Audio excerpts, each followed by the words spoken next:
661. Di rumah menteri tua. Lu Tingqiao duduk di samping tempat tidur sambil memegang tangan Ningxi. Sekelompok dokter sibuk mengambil darah dari Ningxi untuk memeriksa tubuhnya secara menyeluruh kalau dia menderita penyakit lain, luka, atau telah disuntik dengan obat apapun. Kerutan di dahi Lu Tingqiao tetap sepanjang waktu. Tuan Lu, harap tunggu, paling lama kami hanya akan tahu hasilnya dalam 2 jam. Dia mengalami demam yang sangat tinggi. Itu karena lukanya terinfeksi. Untung Madam melakukan pembersihan dirinya sendiri, kalau tidak dia akan kehilangan kakinya jika peluru itu terlalu lama tertinggal di dalam tubuhnya. Hati Lu Tingqiao sakit. Harta karun yang telah dia lindungi dengan sangat hati-hati di telapak tangannya hanya pergi sebentar, dan dalam jangka waktu itu, dia menjadi seperti ini. Bagaimana mungkin hatinya tidak sakit? 2 jam kemudian, laporan akhirnya keluar. Tuan Lu, hasilnya keluar. Tubuh Nyonya Lu normal-normal saja. Kecuali luka tembak di kakinya, tidak ada masalah lain. Ketika dia mendengar ini, baik Lu Tingqiao dan menteri tua menghela nafas lega. Yang terakhir segera memerintahkan semua orang untuk memperhatikan gadis itu dengan hati-hati dan dia mengatur kamar terbaik di rumah untuk mereka. Karena dia pikir Lu Tingqiao dan Ningxi adalah suami istri, dia secara alami mengatur untuk 1 kamar saja. Karena Ningxi cukup terluka saat ini, dia tidur sepanjang hari dan malam. Demamnya segera mereda. Untuk menyenangkan Lu Tingqiao, menteri tua itu mengadakan makan malam di lobi dengan banyak pejabat tinggi dan mogul bisnis diundang sebagai tamu. Untuk menyenangkan Lu Tingqiao, menteri tua itu mengadakan makan malam di lobi dengan banyak pejabat tinggi dan mogul bisnis diundang sebagai tamu. Saat makan malam, mereka semua memiliki banyak kata-kata kekaguman dan kepedulian terhadap Lu Tingqiao. Untung Madam Lu aman kali ini, kalau tidak, akan sulit bagi kita untuk lolos dari kesalahan. Tepat, Dewa memberkati yang baik seperti Nyonya Lu. Lu Tingqiao tidak memperbaiki siapapun yang menyebut Ningxi istrinya. Dalam hal itu, perbedaan antara istri dan kekasih sangat berbeda. Agar Amerika memobilisasi sumber daya militer mereka untuk wanita manapun jelas akan sedikit sulit untuk dijelaskan, jadi dia baru saja memanggil Ningxi istrinya sejak awal. Tidak mungkin orang-orang ini akan menyelidiki jika dia benar-benar menikah. Meskipun Lu Tingqiao sudah terbiasa dengan kesempatan seperti itu, dia jelas-jelas terganggu kali ini. Hatinya masih terpaku pada orang yang belum bangun. Dia terus-menerus bertanya-tanya apakah dia akan merasa takut atau tiba-tiba jatuh sakit lagi setelah dia bangun dan menemukan dirinya di tempat asing. Meja makan masih dipenuhi minuman dan percakapan yang meriah. Lu Tingqiao menyandarkan kepalanya di satu tangan sementara tangan lainnya memegang batang gelas anggur. Jari-jarinya secara ritmis mengetuk gelas itu. Dia jelas mulai tidak sabar. Dia melihat pada saat itu dan bersiap untuk permisi. Saat dia bersiap untuk berdiri, seseorang tiba-tiba muncul di ruang perjamuan. Yah, sebenarnya, seseorang masuk. Ningxi berdiri di sana dengan satu kaki, mengenakan gaun tidur sutra krem yang hangat. Rambutnya yang panjang terurai berantakan di pundaknya, sementara dahinya berkilau keringat. Dia tampak ketakutan seolah-olah dia mengalami sesuatu yang sangat traumatis. Baru setelah dia melihat ke seberang meja makan yang panjang dan melihat pria yang memegang gelas di tangannya di ujung yang lain dia akhirnya tenang. Dia punya mimpi, mimpi yang mengerikan. Mimpi buruk bahwa Lu Tingqiao mati di bawah tembakan meriam untuk menyelamatkannya. Bo! Ketika dia melihat Lu Tingqiao duduk di sana tampak sehat, Ningxi merasa tenang. Pada saat yang sama, orang lain memasuki garis pandangannya. Meja itu penuh dengan orang-orang berpakaian bagus, jelas, mereka semacam tamu kehormatan. Dari linglung Ningxi, kejelasan tiba-tiba muncul kejelasan. Tepat ketika dia hampir berseru memanggil, "Bos," dia langsung mengubahnya menjadi, "Sayangku." 662.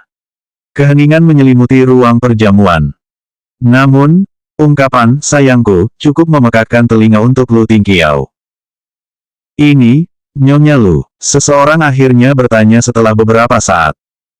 Lu Tingqiao berdiri dan berjalan ke arah gadis itu, matanya yang dingin menatap tepat ke kaki gadis yang terluka.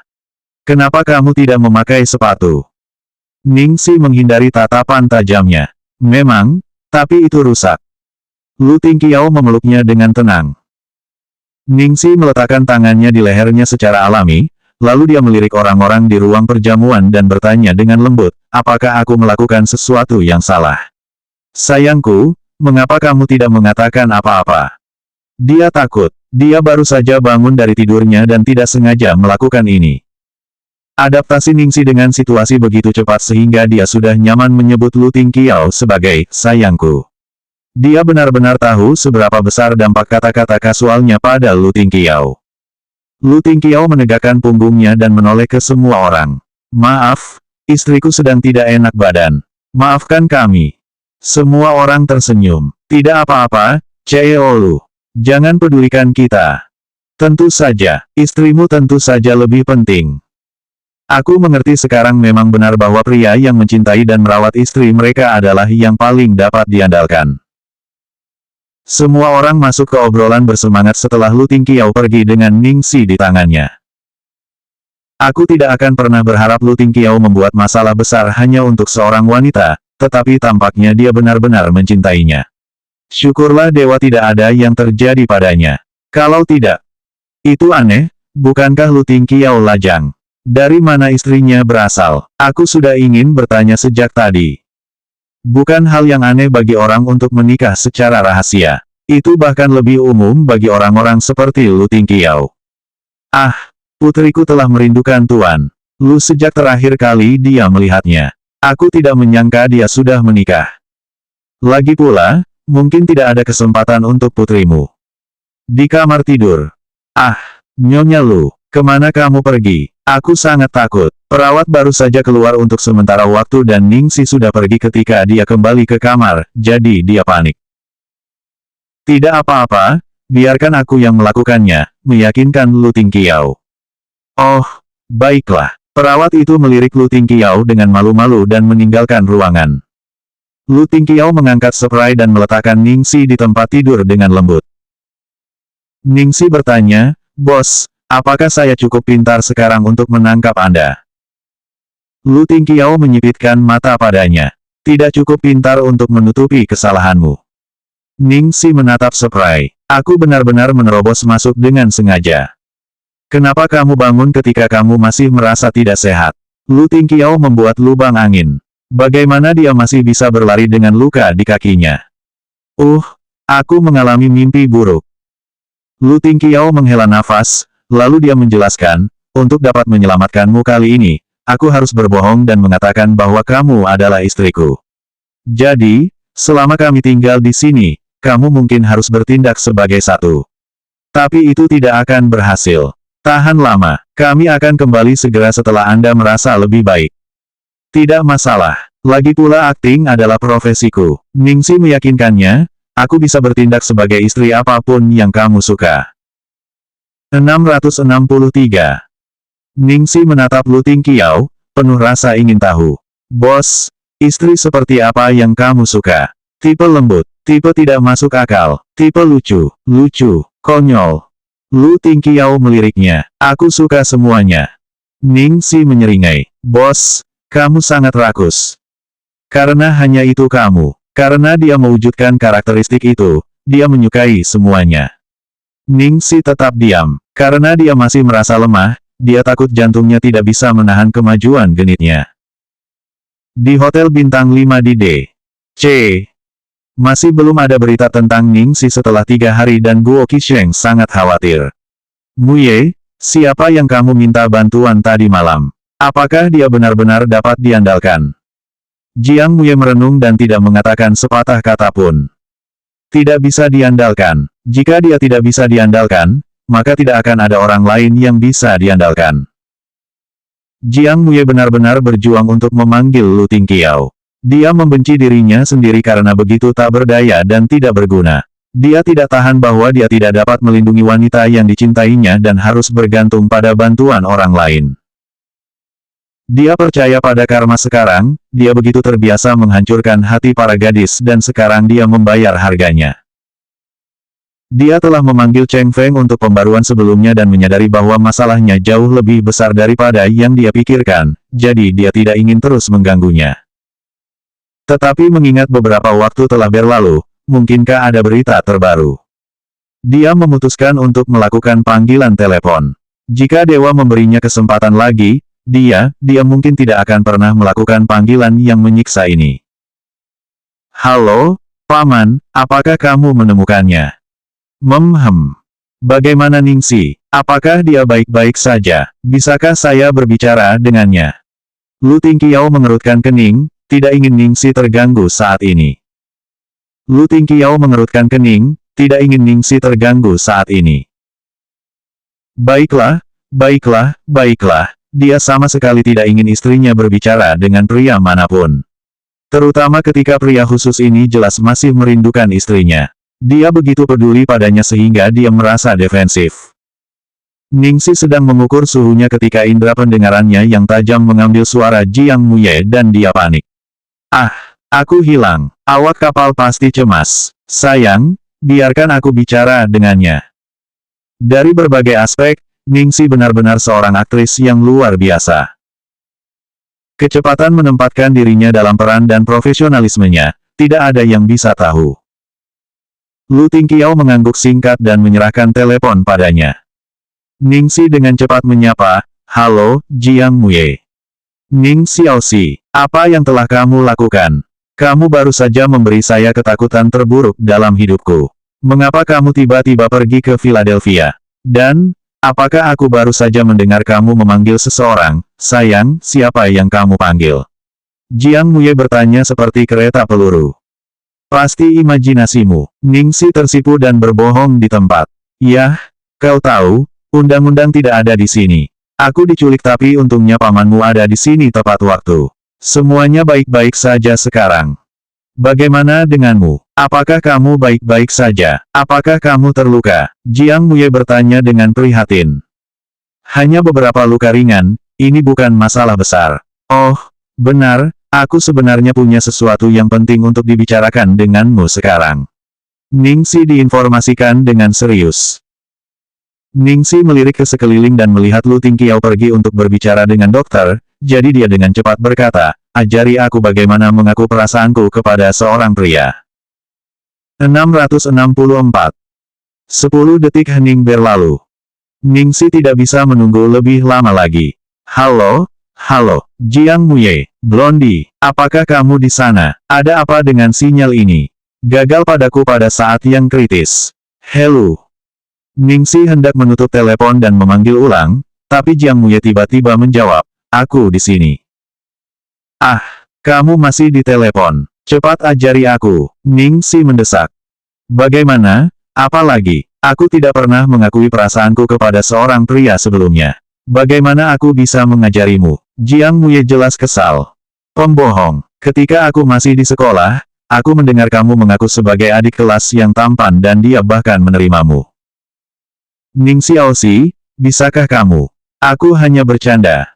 Dia tidak bisa melakukan ini lagi. Dia merasa bahwa Ningxi membuatnya gila.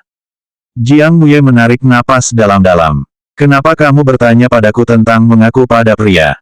Tanyakan pada dirimu sendiri. Bukankah kamu yang paling berpengalaman? Ningxi mengangkat alisnya. Yah, sampah dari sebelumnya terlalu mudah dan aku tidak bisa mengaku sendiri. Bahkan Suyan, dia adalah orang yang mengambil inisiatif. Ini adalah pertama kalinya aku benar-benar tidak tahu bagaimana untuk. Jiang Muye terkejut ketika dia juga menyadari bahwa memang, dia benar-benar tidak pernah mengaku kepada pria sebelumnya. Sial, setelah bersama untuk sementara waktu, dia benar-benar tertipu, bahkan sampai sekarang. Tunggu, aku belum bertanya padamu. Siapa pria itu? Siapa yang kamu coba bodohi lagi? Jiang Muye bertanya dengan hati-hati. Pamanmu. Pamanmu. Sekali lagi, saat hening yang canggung lagi. Jiang Muye merasa bahwa mereka berkomunikasi di saluran yang berbeda. Kenapa kamu berubah pikiran? Apa yang aneh tentang itu? Pamanmu menyelamatkanku, jadi aku ingin menawarkan diriku karena rasa terima kasih karena telah menyelamatkanku. Ningxi menjawab sebagai hal yang sebenarnya. Jiang Muye tidak tahu apa yang dia rasakan saat ini, perasaannya ada di semua tempat. Jadi, hanya karena ini. Bagaimana jika orang yang menyelamatkannya, apakah dirinya sendiri dan bukan Lu Tingqiao? Lalu, apakah dia? Dia baru saja memberikan kesempatannya kepada Lu Tingqiao. Dia baru saja memberikan kesempatannya kepada Lu Tingqiao. Apalagi itu? Ningxi menjawab. Pikiran itu melekat dalam benak Jiang Muye dan dia tidak bisa menahan untuk tidak bertanya kepadanya, jika saya yang datang untuk menyelamatkan Anda, apakah Anda akan menawarkan diri kepada saya juga? Ningxi menjawab hampir seketika, tidak mungkin. Aku bukan orang bodoh. Jiang Muye merasa hatinya tenggelam ke tanah. Pergilah ke neraka, Ning Xiaoxi. Tanya orang lain, aku tidak tahu apa-apa. Ada apa? Apa kamu sedang haid? Kenapa kamu begitu pemarah? Enyah. Tolong bantu saya hanya bisa berbicara dengan Anda tentang ini. Apakah Anda tahu betapa sulitnya bagi saya untuk ditentukan seperti ini? Ningxi menghela nafas. Jiang Muye mengepalkan giginya. Apakah kamu akan memberitahukan hal ini kepada mantanmu? Apakah kamu tidak? Jiang Muye hanya ingin berhenti berbicara dengannya. Apakah kamu idiot? Paman saya selalu mencintaimu. Mengapa kamu harus mengaku? Katakan saja apa yang kamu rasakan secara langsung. Kamu sama sekali tidak sensitif. Tentu saja, aku ingin memberi orang yang aku cintai pengalaman yang tak terlupakan. Aku tidak akan pernah melewatkan fase pengakuan. Sampai jumpa. Jiang Muye mengakhiri panggilan. Teman baikmu, Blondie, baru saja menerima pukulan telak. 665. Ketika dia melihat Ningxi mengobrol dengan Jiang Muye begitu lama, ekspresi Lu Tingqiao menegang. Waktunya minum obat. Segera. Ningxi menutup telepon. Saat dia siap mengembalikan telepon ke Lu Tingqiao, matanya terbuka lebar. Di screensaver ponsel terdapat selfie dari taman hiburan. Itu adalah foto yang menyenangkan. Dia berpikir bahwa Lu Tingqiao hanya menampung mereka dan tidak menyukainya sendiri, tetapi siapa yang tahu? Bagaimana bisa setan begitu panas namun begitu menggemaskan? Dia benar-benar ingin menjadikan gambar itu sebagai screensaver di ponselnya juga. Sayangnya, pekerjaannya tidak memungkinkan hal seperti itu, yang pasti akan menyebabkan skandal yang tidak perlu. Namun, dia sangat menyukai screensavernya saat ini dan itu sangat berarti. Itu adalah potret pertama yang digambar Little Treasure untuknya. Pada banyak kesempatan sejak dia menjadikannya screensaver, banyak orang bertanya padanya artis mana yang menggambar potretnya dan mereka ingin dia memperkenalkannya. Namun, dia jelas tidak bisa mengumumkan Master Little Treasure kepada dunia. Lu Tingqiao memperhatikannya melihat screensaver teleponnya sendiri dengan ekspresi aneh di wajahnya dan dengan cepat dia mengambil telepon, memberikan pil padanya. Ningxi melihat segudang pil dengan berbagai ukuran dan merasakan kepalanya berputar. Mengapa ada begitu banyak pil? Apakah aku harus makan semuanya? Perawat yang memegang piring di samping dengan cepat menjelaskan, Nyonya Lu, ya, Anda harus memakan semuanya. Anda masih mengalami sedikit demam dan luka Anda terinfeksi serius. Selain itu, Anda... Perawat terus mengoceh dengan alasan untuk memastikan bahwa dia tidak kehilangan satu pil pun. Ningxi hanya bisa melihat belas kasihan pada Lu Tingqiao. Namun, Lu Tingqiao hanya memberinya tatapan tegas, menunjukkan bahwa tidak ada ruang untuk negosiasi sama sekali. Jika kamu tidak ingin menelan pil, jangan membuat keributan lain kali. Ningxi berkedip dan berkata, sayangku. Lu Tingqiao kemudian menjawab, ketika kamu menyelesaikannya, aku akan membawamu keluar untuk bermain. Ada rusa Shika di taman. Mata Ningxi bersinar lalu dia segera menyelesaikan obat dengan patuh. Meskipun dia takut minum obat, dia tetap patuh, dia serakah untuk kehangatan Lu Tingqiao. Meskipun dia takut minum obat, dia tetap patuh, dia serakah untuk kehangatan Lu Tingqiao. Hanya di depannya dia akan sepenuhnya melepaskan segala pengekangan pada kerentanan dan temperamennya. Ketika perawat memperhatikan mereka berdua berinteraksi, dia sangat iri sehingga dia mulai menangis. Dia memanjakannya begitu luar biasa. Dia praktis membujuknya seperti gadis kecil. Bapak, Lu biasanya sangat keren, ini luar biasa. Setelah panggilan telepon itu, Ningsi mulai merencanakan bagaimana dia harus mengakui perasaannya.